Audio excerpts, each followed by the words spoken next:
Hello बच्चों, welcome to the channel of I M foundation एडुइंस। आज क्लास 12 फिजिक्स का पेपर आप सभी लोगों ने दिया। उम्मीद है कि आप सभी का पेपर अच्छा ही हुआ, लेकिन कुछ बच्चों का कहना ऐसा था कि शायद पेपर उन्हें मॉडरेट टू टफ लगा, मॉडरेट टू टफ फील हुआ।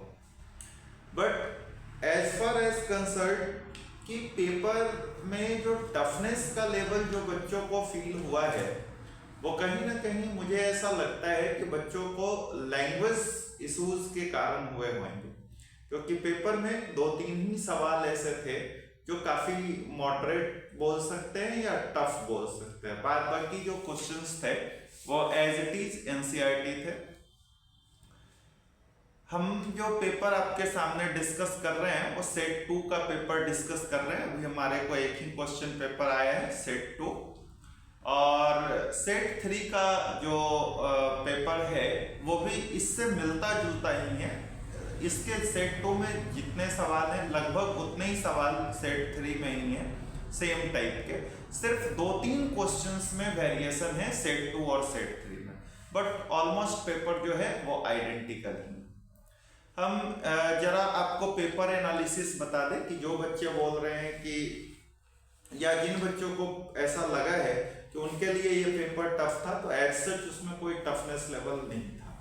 जैसा कि अगर हम ऑब्जेक्टिव का बात करें बच्चों, तो ऑब्जेक्टिव में सेट 2 में अगर आप सेक्शन ए का बात करेंगे तो आपको एक क्वेश्चन इलेक्ट्रिक फील्ड कैलकुलेशन के लिए पूछा गया था, जो कि एक इक्विलेटरल ट्रायंगल था, उसका साइड लेंथ दिया हुआ था, 2 चार्जेस भी दिए गए थे, और तीसरा जो वर्टेक्स था वहां पे एक होलो स्फीयर डाला गया था, और आपसे पूछा गया था कि होलो स्फीयर का रेडियस दिया हुआ था, उस वर्टेक्स पे जो नेट इलेक्ट्रिक फील्ड होगा वो कितना होगा। तो ये तो कराया हुआ क्वेश्चन है। आप जानते हैं जो कंडक्टिंग सेल होता है, जो सेल के अंदर इलेक्ट्रिक फील्ड कितना होता है, दैट इज 0। तो ये आप सब जानते हैं। नेक्स्ट सेकंड क्वेश्चन जो था वो था आपका ओम्स लॉ के बेस पे। इसमें आपसे पूछा था कि आपको एक बैटरी है जो कि एक सर्किट में कनेक्टेड है विथ उसका इंटरनल रेजिस्टेंस दिया हुआ है, साथ में उसका एक्सटर्नल रेजिस्टेंस भी दिया हुआ है, और उसमें एक की लगाया हुआ है। तो आपसे पूछा था रेशियो कब, जब की ऑन स्टेट में है और ऑफ स्टेट में है। 2 बारी या एक बारी जब ऑन स्टेट में रहेगा आपको वोल्टेज ड्रॉप निकाल लेना था एक्सटर्नल रेजिस्टेंस के क्रॉस, और एक्सटर्नल रेजिस्टेंस के क्रॉस जो वोल्टेज ड्रॉप होता वही बैटरी का वोल्टेज होता, जाहिर सी बात है। और ऑफ के केस में जो बैटरी का ईएमएफ दिया हुआ है वही, बस आपको दोनों का रेशियो लेना था। तो अगेन ये तो ओम्स लॉ बेस्ड सवाल है, इसमें भी बच्चों को कोई परेशानी नहीं होना चाहिए था इंटरनल रेजिस्टेंस में। तो क्वेश्चंस एज सच कोई टफ नहीं था। तीसरा सवाल बच्चों मैं आपको दिखाऊं, थर्ड क्वेश्चन आप देख सकते हैं। ये तीसरा क्वेश्चन जो था वो एक इंडक्टर का आपको ग्राफ दिया हुआ था, उसमें करंट का वेरिएशन दिया हुआ था 0 से लेकर के t टाइम तक। उसमें ग्राफ जो था वो ट्रायंगुलर टाइप था, उसमें t/2 इंटरवल के लिए इंडक्टर में करंट बढ़ रहा था, और फिर t/2 इंटरवल t/2 से आगे t इंटरवल तक के लिए करंट घट रहा था। आपको पूछा है इसमें चारों में जो मोस्ट वोल्टेज टाइम ग्राफ जो होगा वो कौन सा होगा। तो आप लोगों ने फॉर्मूला पढ़ा था इंडक्टर का, V = L × di/dt। बस आपको इंडक्टेंस तो कांस्टेंट ही रहेगा L, आपको di/dt देख करके और ग्राफ को टिक करना था। और मैं आंसर ही आपको बता देता हूं कि 0 से t/2 तक में ग्राफ जो करंट का था वो इंक्रीजिंग था, और स्ट्रेट लाइन तो di/dt पॉजिटिव आएगा, स्लोप जो होगा वो। और जो t/2 से t इंटरवल तक था तो उसमें स्लोप जो होगा वो नेगेटिव होगा। तो बस आपको ऐसा ग्राफ चुनना था जो t/2 इंटरवल के लिए पॉजिटिव साइकिल में हो और नेक्स्ट t/2 इंटरवल के लिए नेगेटिव साइकिल में हो, और जैसा पीक करंट का बताया हुआ है उस टाइप का चुनना था आपको। तो बी आंसर होगा इसका। नेक्स्ट अगर आपसे पूछा गया था डायामैग्नेटिक, जब आप एक डायामैग्नेटिक सब्सटेंस को किसी मैग्नेटिक फील्ड या बार मैग्नेट के निकट रखेंगे तो क्या होगा, तो वो रिपेल करेगा या अट्रैक्ट करेगा, तो ये चुनना था। तो डायामैग्नेटिक का प्रॉपर्टीज बेस्ड सवाल था। एक क्वेश्चन आया है बच्चों आपको सेल्फ इंडक्टेंस और म्यूचुअल इंडक्टेंस से कि एक सोलेनॉइड के अंदर एक छोटा सोलेनॉइड रखा हुआ है। अगर छोटे सोलेनॉइड का डाटा दिया हुआ है, नंबर ऑफ टर्न्स और रेडियस दिया हुआ है, पूछा है कि छोटे सोलेनॉइड का जो सेल्फ इंडक्टेंस है और छोटे सोलेनॉइड का ही जो म्यूचुअल इंडक्टेंस है, उन दोनों का रेशियो कितना होगा। तो आपको इस छोटे सोलेनॉइड का सेल्फ इंडक्टेंस कैलकुलेट करना था, म्यूचुअल इंडक्टेंस का फॉर्मूला लगा करके म्यूचुअल इंडक्टेंस और उन दोनों का रेशियो लेना था। So simple. Next sixth question जो था बच्चों वो पूछा गया था कि आपके पास कार्टेशियन कोऑर्डिनेट सिस्टम में, जैसे एक एक्स एक्सिस है एक वाई एक्सिस है, उसमें ओरिजिन जो पॉइंट है, ओरिजिन पर सिमेट्रिकली एक्स एक्सिस के अलोंग एक 1 सेंटीमीटर का कंडक्टर रखा हुआ है और आपसे पूछा है कि 1 मीटर 1,1,0 पर जो मैग्नेटिक फील्ड होगा वो कितना होगा। You have to use Biot Savart law in this case, और बायोट-सावर्त लॉ से ये सवाल आपका निकल जाएगा। तो ये भी कैलकुलेशन बायोट-सावर्त लॉ के ऊपर था। सेवेंथ क्वेश्चन था एसी जनरेटर का आपको नंबर ऑफ टर्न्स दिया हुआ है, area of cross section of conductor दिया हुआ है, मैग्नेटिक फील्ड दिया हुआ है, आपको ईएमएफ जनरेटेड निकालना है कि ईएमएफ और रोटेशनल स्पीड ओमेगा भी दिया हुआ है, आपको ईएमएफ जनरेशन निकालना है। तो एसी जनरेटर का डेरिवेशन अगर आपको याद होगा zeta bar is equal to, तो आपको उस डेरिवेशन में बस डाटा पुट करना था और डाटा पुट करते ही आपका ईएमएफ इससे निकल जाता। तो ये भी एसी जनरेटर बेस्ड सवाल था। एक क्वेश्चन जो था आपको स्पेक्ट्रम से था, हालांकि ये हम लोग भी काउंट कर रहे हैं कि ये अपने सिलेबस के पॉइंट ऑफ व्यू से तो नहीं था सीबीएसई में, बट फिर भी ये क्वेश्चन पूछा गया है।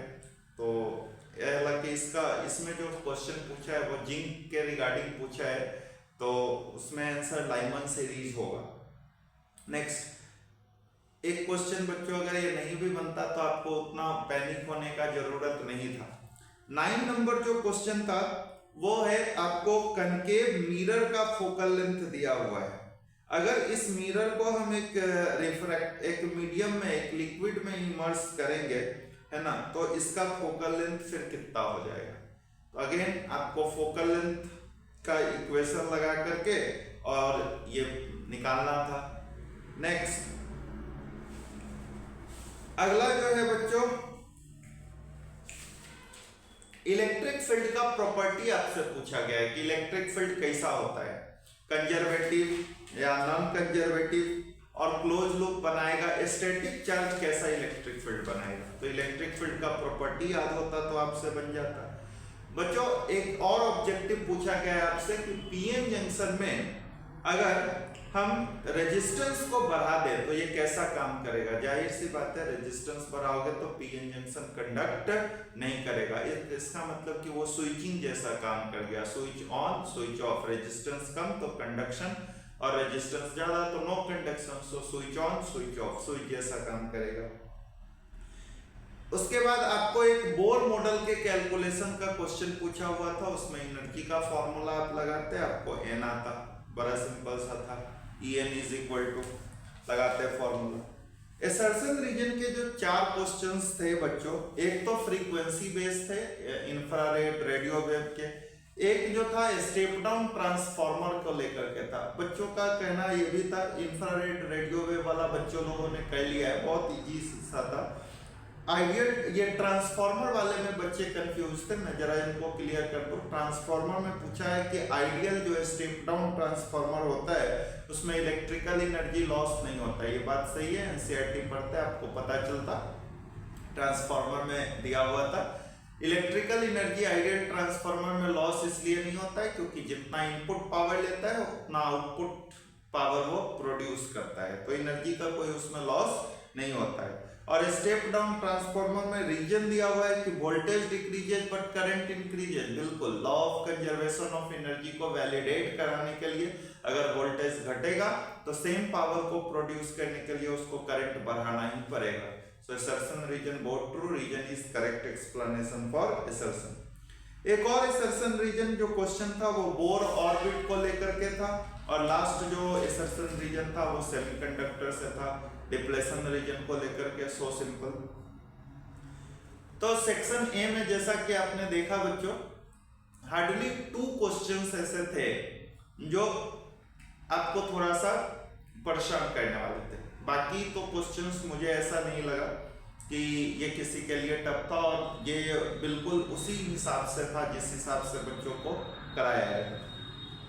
सेक्शन बी का बात करें बच्चों, आपको कुछ क्वेश्चन में चॉइस भी दिया गया था। पहली बात तो बच्चे को से अगर 2-3 क्वेश्चन आपसे नहीं बनता है तो आपको पैनिक होने का जरूरत ही नहीं होता है। क्वेश्चंस को तोड़ करके ध्यान से पढ़िएगा तो कहीं ना कहीं वो वही निकलेगा जहां पे आपके टीचर आपको गाइड करें। जैसे 17 नंबर क्वेश्चन जो इस सेट में है वो आपको कैलकुलेट करना था वोल्टेज। अगर थ्रेशोल्ड वोल्टेज ये उसके पीएन जंक्शन डायोड के बेस पे था, उसमें थ्रेशोल्ड वोल्टेज सिलिकॉन डायोड का दिया हुआ है, उसका रेजिस्टेंस दिया हुआ है, करंट दिया हुआ है ना, and you have to find, आपको रेजिस्टेंस दिया हुआ है तो आपको वैल्यू भी का तब बताना है जब वो 15 मिली एम्पियर का करंट वो ड्रॉ कर रहा है। तो आप डायनामिक रेजिस्टेंस वगैरह इस्तेमाल करते हैं इसमें और फिर वोल्टेज कैलकुलेशन करते हैं V इक्वल्स IR से। एक तो डायरेक्ट क्वेश्चन आया है लॉज ऑफ रिफ्लेक्शन प्रूफ करने के लिए Huygens principle, laws of refraction Snell's law proof करने के लिए हाइजेंस प्रिंसिपल्स है। 18 नंबर क्वेश्चन। 19 नंबर क्वेश्चन में था बच्चों कि एक बेंच पर 2 कन्वेक्स लेंस लगाए गए हैं, ठीक है, तो एक 50 सेंटीमीटर पर और एक 70 सेंटीमीटर पर।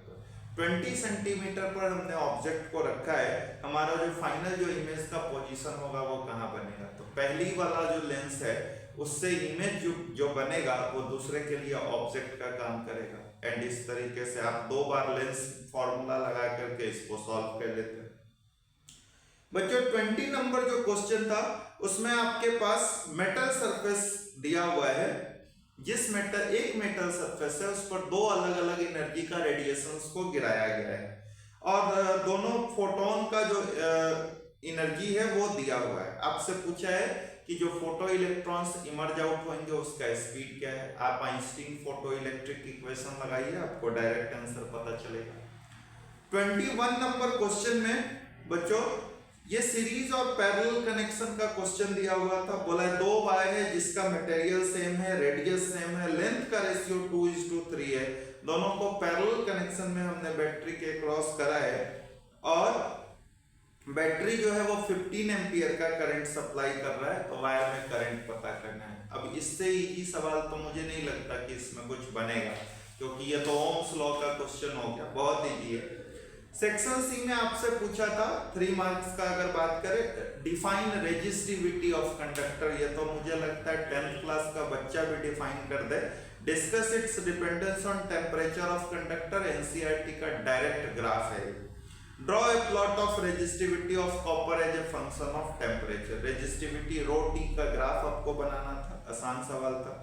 A low voltage battery from which high current is required must have low internal resistance. Justify, आपको explanation देना था कि अगर कम वोल्टेज का बैटरी है तो उसमें हाई करंट को गेन करने के लिए इंटरनल रेजिस्टेंस को क्या रखना पड़ेगा, लो। आप जाहिर सी बात है जानते हैं जितना रेजिस्टेंस बढ़ाएंगे करंट कमता है, तो इसका जस्टिफिकेशन आपको ओम्स लॉ के बेसिस पे देना था।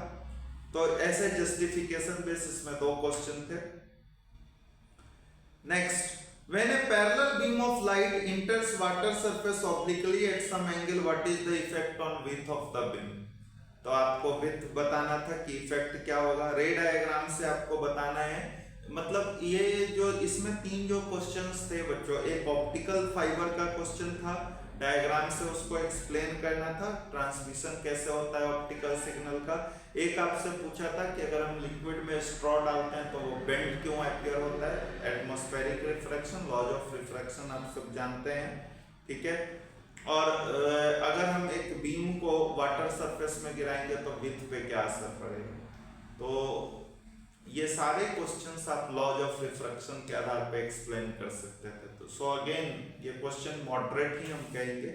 Differentiate between peak value RMS of N alternating current, आपको आई नॉट और आईआरएमएस में डिफरेंस बताना था। Derive expression for RMS of alternating current, in terms off peak value. इससे आसान तो सवाल है ही नहीं। अगर आप एसी पढ़ते हैं तो एसी सर्किट का शुरुआत ही इसी से होता है, कोई भी टीचर आपको ये बताएगा। So again it is easy. How is an electromagnetic wave produced? Theory है इलेक्ट्रोमैग्नेटिक वेव का एनसीईआरटी में। An electromagnetic wave is traveling in vertical upward direction at an instant its electric field vector। Electric field vector दिया हुआ है तो आपको magnetic field vector का direction बताना था। आप जानते हैं ईएम वेव में electric field vector magnetic field vector एक दूसरे का परपेंडिकुलर होता है। तो क्वेश्चंस जो थे वो आसान ही थे। आपके पास एक और 3 मार्क्स का जो क्वेश्चन है उसमें v वेलोसिटी से एक चार्ज पार्टिकल एक गिवन इलेक्ट्रिक फील्ड में मूव कर रहा है और एक कंडक्टर है जिसमें करंट पास कर रहा है, वो भी उसी के नियर बाई पॉइंट पे है। तो जो चार्ज पार्टिकल जो v वेलोसिटी से मूव कर रहा था उस पर नेट फोर्स बताना था आपको, तो आप लॉरेंट जो फोर्स लगा करके बना सकते थे। और इसका एक सेकंड पार्ट इस क्वेश्चन का ये भी था, इस क्वेश्चन में 3 मार्क्स में ही, कि आपको 2 पैरेलल करंट कैरिंग कंडक्टर है, दोनों पर जो म्यूचुअल जो फोर्स लगता है म्यू नॉट IA/IB/2 पाई d वाला, वो फॉर्मूला का डेरिवेशन था। तो ये भी आसान है। मेजॉरिटी और माइनॉरिटी कैरियर एक्सट्रिंसिक सेमीकंडक्टर में कौन होता है ये आपको लिखना था। पीएन जंक्शन अगर फॉरवर्ड बाइस में है तो चार्ज कैरियर्स का मोशन के बारे में आपको लिखना था। एक ग्राफ दिया हुआ था उसमें डायनेमिक रेजिस्टेंस का कैलकुलेशन था। सो अगेन ये इजी है। बाइंडिंग एनर्जी, न्यूक्लियाई में तो 2 ही टॉपिक ही था, फिजन फ्यूजन और एक बाइंडिंग एनर्जी बेस। तो बाइंडिंग एनर्जी से एक सवाल आया है आपके एग्जाम में। बाकी जो पैसेज आए थे बच्चों, तो पैसेज में आपको जो एक पैसेज दिया था वो तो फोटो इलेक्ट्रिक इफेक्ट बेस था। एक पैसेज बच्चों जो दिया था वो कैपेसिटर को में एक डाइलेक्ट्रिक मीडियम को इंसर्ट करेंगे तो उसके बेसिस पे पूछा गया था। तो दोनों ही पैसेज जो थे ओवरऑल इजी थे, वो बनने वाले थे आपसे। 5 मार्क्स का क्वेश्चन का बात करेंगे बच्चों, तो 5 मार्क्स में एक YDAC का सवाल था, एक प्रिज्म का सवाल था। ठीक है, सो अगेन YDAC वाले में भी न्यूमेरिकल कैलकुलेशन था, इजी ही था। और अगर आप सेकंड, उसमें 3 क्वेश्चंस थे, एक तो ये हो गया YDAC और वो प्रिज्म वाला। दूसरा जो मतलब और उसमें चॉइस भी थे, तो बच्चे के पास तो ऑप्शन था ही।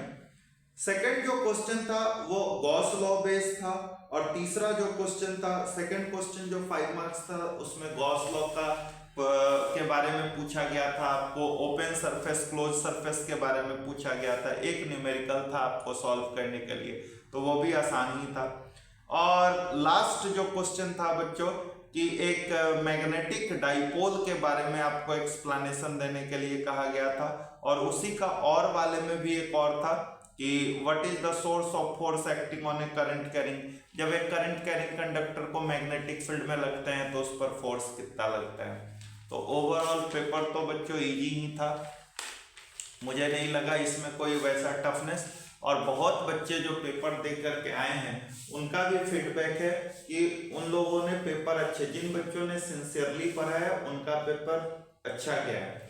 जिन बच्चों ने कुछ बच्चों के साथ ऐसा भी हुआ है कि वो खूब अच्छे से पढ़े हैं, लेकिन कभी कभी एक कंफ्यूजन का स्टेट बन जाता है उनके साथ एग्जाम में कि शुरू से 4-5 क्वेश्चन अगर उनसे नहीं बने इन केस, तो उसी को लेकर के वो थोड़ा सा परेशान हो जाते हैं और फिर आगे का वो कंफ्यूजन स्टेट में चले जाते हैं और इस वजह से उनसे पेपर फिर नहीं हो पाता। ये भी एक इशू होता है इन जनरल। मैं उन सारे बच्चों से एक ही बात कहूंगा कि आप क्वेश्चन को ध्यानपूर्वक पढ़ें, पैनिक नहीं हो। पैनिक होंगे पेपर आपका उतना परफेक्ट तरीके से नहीं हो पाएगा, है ना।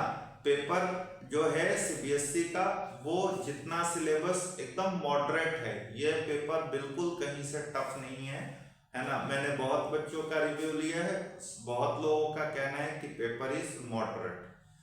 तो एज पर एनसीईआरटी ही है, आप आगे के पेपर के लिए तैयार रहें। एनसीईआरटी को पकड़ के मैं फिर से कहना चाह रहा हूँ सारे बच्चों को, केमिस्ट्री का पेपर जो आने वाला है या मैथ्स का पेपर जो आने वाला है, जितने दिन का गैप्स है आप एनसीईआरटी को ठीक तरीके से करिए, क्वेश्चंस को ध्यान से पढ़िए और फिर आप देखिए आपसे जरूर क्वेश्चन होगा, ना वाली बात ही नहीं है ना।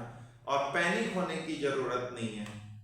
जितना चीज, खासकर अगर हम लोग अपने इंस्टीट्यूट में बात करें तो जितना तरीके से हम लोगों ने कंटेंट को कराया है, ये सारा कंटेंट वहीं कहीं मैच होता ही हुआ दिखता है। इसमें सिर्फ एक दो क्वेश्चंस ऐसे हैं, दो क्वेश्चंस जो छोटे छोटे सवाल हैं, सिलेबस कराते टाइम हम लोगों ने कराया उसको, लेकिन फिर भी हम लोगों ने साथ साथ ये भी कहा कि ये सिलेबस से बाहर किया गया है, बट उसमें 1 मार्क्स में उसको शामिल कर लिया गया है। तो 1-2 मार्क्स का कोई मेजर इशू नहीं बनता है बच्चों। आप पेपर को ढंग से पढ़ते, ढंग से करते है ना, क्वेश्चन को बार बार ब्रेक करके पढ़ते तो आपसे क्वेश्चन जरूर होता। और एक और बात, इस पेपर से आपको बिल्कुल चिंता करने की जरूरत नहीं। अभी आपके पास 4 पेपर है, चारों पेपर में आपका एग्जाम चाहे जैसा भी हुआ है आप उसको अच्छा मानिए, बहुत अच्छा हुआ है। आप आने वाले 4 पेपर पर कंसंट्रेट करें और उसमें एक बेहतर परिणाम हासिल करने का प्रयास करें। ओके बच्चों, थैंक यू, कीप वॉचिंग।